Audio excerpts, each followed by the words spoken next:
Hello અને સ્વાગત છે. હું રાજ છું ઈપીકે કેપિટલમાંથી. ઈપીકે કેપિટલમાં અમે પેઢીઓ માટે ધન બનાવીએ છીએ. આજે અમે એક એવા વિષયની તપાસ કરવા જઈ રહ્યા છીએ જે કોઈ પણ માટે સંપૂર્ણપણે મહત્વપૂર્ણ છે, જે લાંબા ગાળે મજબૂત ધન બનાવવાની કોશિશ કરી રહ્યો છે. ત્યાં સુધી કે તે વૈશ્વિક રોકાણના સૌથી અવગણવામાં આવેલા પાસાઓમાંનું એક છે. અમે વાત કરી રહ્યા છીએ કે કેવી રીતે ચલણના ઉલટફેર અથવા વિદેશી વિનિમયની ગતિઓ સીધા તમારા આંતરરાષ્ટ્રીય સ્ટોક પોર્ટફોલિયોને અસર કરે છે. છેલ્લા કેટલાક વર્ષોમાં ભારતીય રોકાણકારોની મોટી સંખ્યાએ વૈશ્વિક બજારોમાં રોકાણ કરીને તેમના ધનને સમજદારીથી વિવિધતા આપવાનું શરૂ કર્યું છે.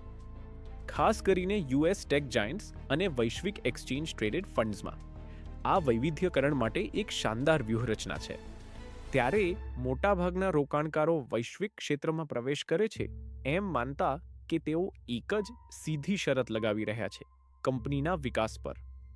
વાસ્તવમાં જ્યારે તમે તમારી નાણાંને સરહદો પાર ખસેડો છો ત્યારે તમે જેને અમે ડબલ બેટ કહેતા છીએ તે કરી રહ્યા છો. પ્રથમ બેટ વાસ્તવિક વ્યવસાય, તેની કમાણી અને તેના શેરની કિંમતની કામગીરી પર છે. ભારતીય રૂપિયા અને વિદેશી ચલણ, સામાન્ય રીતે અમેરિકી ડોલર વચ્ચેના વિનિમય દર પર બીજું મૌન બેટ છે. આ સંબંધને સમજવું વૈશ્વિક બજારોમાં કુશળતાપૂર્વક નેવિગેટ કરવાની ગુપ્તતા છે. ચાલો જોઈએ કે આ તમારા હિતમાં કેવી રીતે કામ કરે છે. તે અમે જેને ચલન પીછો કહેતા છીએ.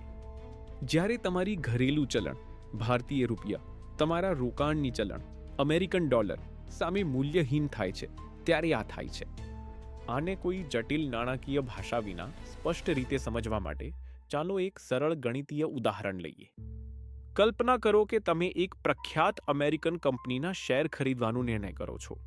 શેરનો ભાવ ચોક્કસ $100 છે અને તે ક્ષણે વિનિમય દર $1 માટે $80 છે.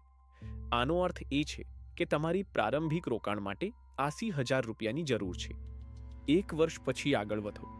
ચાલો માનીએ કે કંપની સારી કામગીરી કરે છે, પરંતુ તેની શેરની કિંમત એક સાથે જ રહે છે, $100. તેથી તે જ વર્ષે ભારતીય રૂપિયો ઘટાડે છે અને $1 માટે વિનિમય દર ₹8 થી ₹8.5 ફેરવાય છે. જો તમે તમારા રોકાણને વેચવાનો નિર્ણય કરો અને તે $100ને તમારા ભારતીય બેંક ખાતામાં પાછા ફેરવશો તો તમને ₹50,000 મળશે. યુએસ બજારમાં સ્ટોકની કિંમત 1 સેન્ટ પણ ખસકી નથી, છતાં તમે ₹5,000નો નફો કર્યો છે, જે 6% કરતાં વધુનું વળતર છે. સંપૂર્ણપણે ચલણના પરિવર્તનને કારણે. ઐતિહાસિક રીતે ડોલર સામે રૂપિયાનું આ ઢાંચાકીય ઘટાડું એક સુંદર પવન તરીકે કાર્ય કર્યું છે.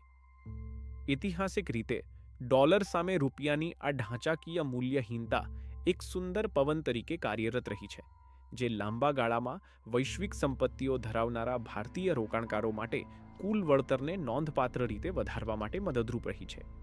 ખરેખર, એક પરિપૂર્ણ રોકાણકાર બનવા માટે અમારે નાણાકીય વિપરીત પરિસ્થિતિઓને પણ જોવું પડશે, જે ચલણની મુશ્કેલીઓને દર્શાવે છે.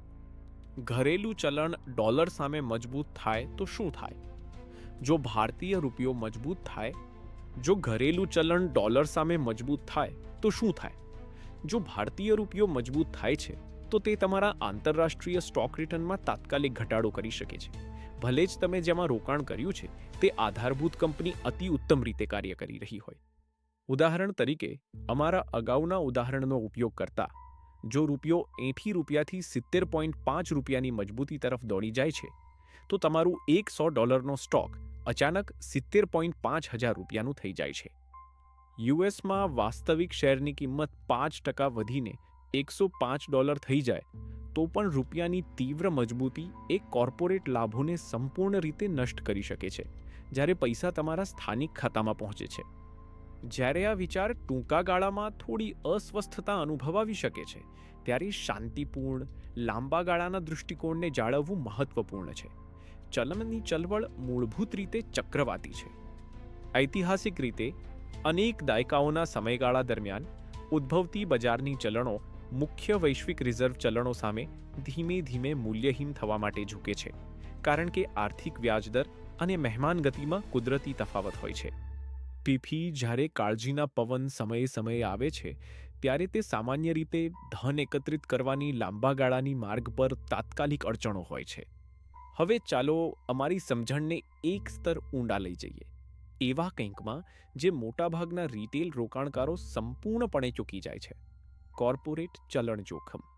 મુદ્રા ઉતાર ચઢાવ માત્ર ત્યારે જ તમારા પોર્ટફોલિયોને અસર કરે છે જ્યારે તમે તમારું પૈસું ઘરે પાછું ફેરવો છો. તેઓ વૈશ્વિક દિગ્ગજોની નફાકારકતાને સક્રિય રીતે અસર કરે છે. એક વિશાળ અમેરિકન ટેકનોલોજી કંપનીને ધ્યાનમાં લો. આ એક વાસ્તવમાં વૈશ્વિક વ્યવસાય છે જે યુરોપમાં યુરોમાં સોફ્ટવેર વેચે છે, જાપાનમાં યેનમાં ઉપકરણો વેચે છે અને ભારતમાં રૂપિયામાં સેવાઓ આપે છે. તેથી કારણ કે તે એક અમેરિકન કંપની છે, તેને વોલ સ્ટ્રીટને યુએસ ડોલરમાં તેની અધિકૃત નાણાકીય કમાણીની જાણ કરવી જોઈએ. જો યુએસ ડોલર અન્ય તમામ વૈશ્વિક ચલણોની તુલનામાં અતિ શક્તિશાળી બની જાય તો યુરો, યેન અને રૂપિયામાંની વિદેશી આવક કંપની જ્યારે તેને તેમના બેલેન્સ શીટ પર ડોલરમાં ફરીથી અનુવાદ કરે છે ત્યારે અચાનક ખૂબ જ નાની લાગે છે. આ સ્થિતિમાં એક કંપની વૈશ્વિક સ્તરે જમીન પર અદ્ભુત રીતે કાર્ય કરી રહી છે, પરંતુ તેની અહેવાલિત આવક વૃદ્ધિ ધીમે દેખાય છે, જેના કારણે શેરના ભાવ પર ટૂંકા ગાળાનું દબાણ આવે છે. એક રોકાણકાર તરીકે આ બહુજાતીય કોર્પોરેશનો પહેલેથી જ વિશાળ આંતરિક વિદેશી વિનિમય જોખમોનું સંચાલન કરી રહ્યા છે. તે સમજવું તમને મોટા ચિત્રને જોવામાં મદદ કરે છે અને ત્રિમાસિક આવકના અવાજ પર તાત્કાલિક પ્રતિક્રિયા આપવાથી બચાવે છે. બજારની ચળવળો સામે અમારે સરહદો પાર પૈસા ખસેડવાની વાસ્તવિકતાઓને પણ પાર કરવું પડે છે, જેને અમે ઘર્ષણ તત્વો કહે છે. જ્યારે તમે ભારતમાંથી વૈશ્વિક રીતે રોકાણ કરો છો ત્યારે તેમાં ઢાંચાકીય ખર્ચ સામેલ હોય છે, જે વ્યૂહાત્મક રીતે સંચાલિત ન કરવામાં આવે તો તમારા મૂડીને ધીમે ધીમે ખોટું કરી શકે છે. પ્રથમ, ચલણ રૂપાંતરણ ફેલાવ છે, જે વાસ્તવિક બજાર વિનિમય દર અને તમારા બેંક દ્વારા રૂપિયાઓને ડોલરમાં રૂપાંતરિત કરવા માટે ચાર્જ કરવામાં આવતી દર વચ્ચેનો છુપાયેલો તફાવત છે. તેની ઉપર તમારી પાસે નિશ્ચિત વિદેશી રેમિટન્સ ફી છે. વધુમાં, અમારી પાસે સ્થાનિક નિયમનકારી મિકેનિઝમ છે, જેમ કે સ્ત્રોતે વસૂલ કરેલ કર અથવા ટીસીએસ. જ્યારે ટીસીએસ વાસ્તવિક ખર્ચ નથી, કારણ કે તે એક અગ્રિમ કર છે જેને તમે તમારા નિયમિત આવક કરના જવાબદારીઓ સામે સંપૂર્ણપણે સમતુલ્ય કરી શકો છો અથવા તમારા વાર્ષિક કર ફાઇલિંગ દરમિયાન રિફંડ તરીકે દાવો કરી શકો છો. ત્યારે તે તાત્કાલિક તમારા મૂડીને બંધ કરે છે અને તમારી તાત્કાલિક પ્રવાહિતાને અસર કરે છે. આ સંયુક્ત ઘર્ષણ ખર્ચના કારણે આંતરરાષ્ટ્રીય સ્તરે વારંવાર નાના વ્યવહારો કરવું અત્યંત અસક્ષમ છે. એક સુશૃંખલિત વૈશ્વિક રોકાણકર્તા ખૂબ જ સંરચિત બનવાનું શીખે છે. આંતરરાષ્ટ્રીય પોર્ટફોલિયોને મોટા, સારી રીતે સમયબદ્ધ ટ્રાન્ચોમાં ફંડિંગ કરે છે, ન કે અનિયમિત નાના રકમોમાં. આ અમને એક મુખ્ય તત્વમાં લાવે છે જે અમે વેલ્થ મેનેજમેન્ટમાં 20થી વધુ વર્ષોમાં વિકસિત કર્યું છે, જે ટૂંકા ગાળાના ચલણના અવાજને લાંબા ગાળાના પેઢીનું સંપત્તિ નિર્માણથી અલગ કરે છે. નિવેશકો માટે દૈનિક નાણાકીય હેડલાઇન્સમાં ફસાઈ જવું અને ચલણ બજારને સમયબદ્ધ કરવાનો પ્રયાસ કરવો અતિ સામાન્ય છે. આ એક જોખમી વ્યૂહ છે. મુદ્રા બજારોને કેન્દ્રીય બેંક વ્યાજદરની નીતિઓથી લઈને ભૂગોળીય પરિવર્તનો સુધીની અનિશ્ચિત વૈશ્વિક ચરિત્રોનો ચક્રાવાળો પ્રભાવ થાય છે. એક સાથે વૈશ્વિક શેર બજાર અને વૈશ્વિક ચલણ બજારને સમય આપવાનો પ્રયાસ કરવો વ્યવહારિક રીતે અશક્ય છે. 10, 15 અથવા 20 વર્ષના દૃષ્ટિકોણમાં એક શ્રેષ્ઠ વૈશ્વિક વ્યવસાયની સંયોજન શક્તિ વિદેશી વિનિમયમાં કોઈ પણ નાનકડી સાપ્તાહિક ફેરફારોને ખૂબ જ આગળ વધારશે. આંતરરાષ્ટ્રીય રોકાણનો અંતિમ ઉદ્દેશ ઝડપી નફા માટે ચલણનો વેપાર કરવો નથી, પરંતુ એવી વિશ્વકક્ષાની વ્યવસાયોના ટુકડા માલિકી મેળવવી છે જે તમારી સંપત્તિને પેઢીઓમાં વધારશે. તો આગળ વધવા માટેની વ્યૂહાત્મક ક્રિયા યોજના શું છે? ચલણના અસ્થિરતાનો ઉકેલ ક્યારેય આંતરરાષ્ટ્રીય રોકાણને સંપૂર્ણપણે ટાળવામાં નથી. વાસ્તવમાં ચલણ વિભાજન એક મહત્વપૂર્ણ વિશેષતા છે, ખામી નથી. એક ખરેખર મજબૂત નાણાકીય યોજના માટે વિવિધ ચલણોમાં મૂડી રાખવાથી તમારી વૈશ્વિક ખરીદી શક્તિની સુરક્ષા થાય છે.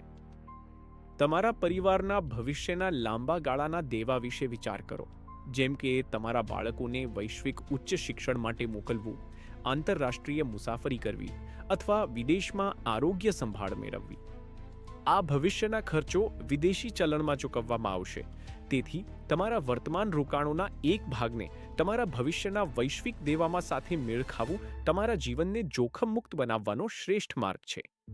આને સંપૂર્ણ રીતે અમલમાં મૂકવાની કી તમારા પરિવારના અનન્ય પેઢીગત લક્ષ્યો માટે ખાસ રીતે તૈયાર કરેલ વૈજ્ઞાનિક રીતે રચાયેલ સંપત્તિ ફાળવણી ફ્રેમવર્કમાં છે. આજે એક ક્ષણ લો અને તમારી વર્તમાન રોકાણ પોર્ટફોલિયોને જુઓ અને આકલન કરો કે શું તમારી આંતરરાષ્ટ્રીય એક્સપોઝર, વ્યવસાય વિકાસ અને ચલણમાં ફેરફારને સરળતાથી સંભાળવા માટે ઓપ્ટિમાઇઝ્ડ છે. જો તમે તમારી વર્તમાન વૈશ્વિક ધારણાઓનું ઓડિટ કરવા માંગતા હો અથવા જો તમે બજારના ચક્રોનો સામનો કરવા માટે બનાવેલ વ્યાપક પોર્ટફોલિયો ડિઝાઇન કરવા માંગતા હો તો ઈપીકે કેપિટલની ટીમ તમને માર્ગદર્શન આપવા માટે હંમેશા અહીં છે. આજે તમારો સમય આપવા માટે આભાર અને ચાલો એક ટકાઉ નાણાકીય વારસો સાથે બનાવીએ.